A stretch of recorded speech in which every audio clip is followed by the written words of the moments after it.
Good day guys, tip ko lang tong tutorial kung paano mag-operate nitong backhoe model ZX210 LC-5G. Okay guys, ito yung lever ng left side, across yan, cross ang function yan. So ito, sa standard ang swing nito dito, pag kinabig mo pa kanan, swing right yan. So dito sa unit na to, dito standard Hitachi, ang swing niya dito.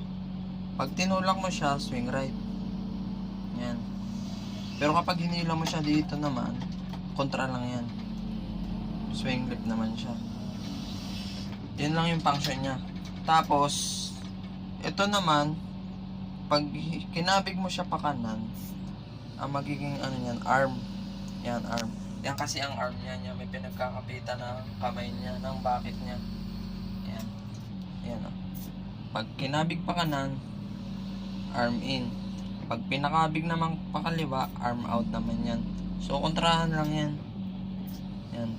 So, dito naman sa kabila, function naman niya ganito. Ito, pag hinila mo, papunta sa'yo, ang mangyayari niyan, ganyan. Boom up. Kasi ito yung boom. Yan yung boom. Yung mahaba na yan. Yan ang boom. Tapos ito ang cylinder niya, yung dalawa na yan. Yan. Tapos, pag itinulak mo naman siya, kontra lang siya. Magiging lang siya, yung boom down.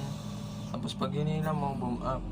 Tapos ang function naman nun, nung bakit, ito naman siya. Ito. Pag kinabig mo siya pa kaliwa, ganyan mangyayari niyan. Close bucket.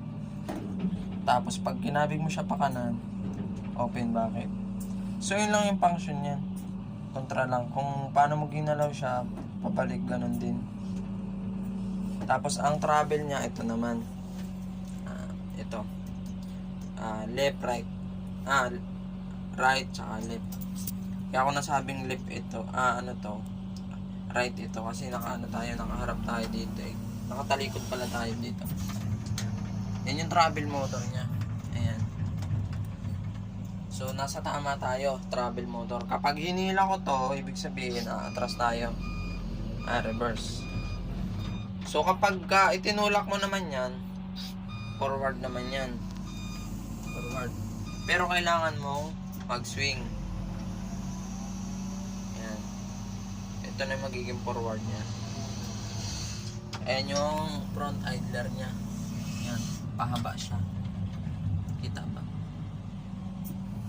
Yan sa kabila. Yan, front idler niya yan. Pahaba na ganyan. Stato siya, forward. Pag tinapakan mo, forward. Yan. Tapos pagka tinapakan mo naman siya dito sa likod, patras. Okay, pwede mong hilahin. Reverse naman siya. So kapag ito naman ay nakaganito, ibig sabihin niya, kahit anong travel mo, kahit anong galaw mo siya dito, hindi siya gagalaw kasi nakalock siya eh. Safety lock. Pero kapag tinulak mo na siya, engage na yan. So magta-travel na yan. Gagana na yan. So yun lang. Ganyan lang yung function nito. Okay guys, sana nakatulong. More follow to my next video. Thank you.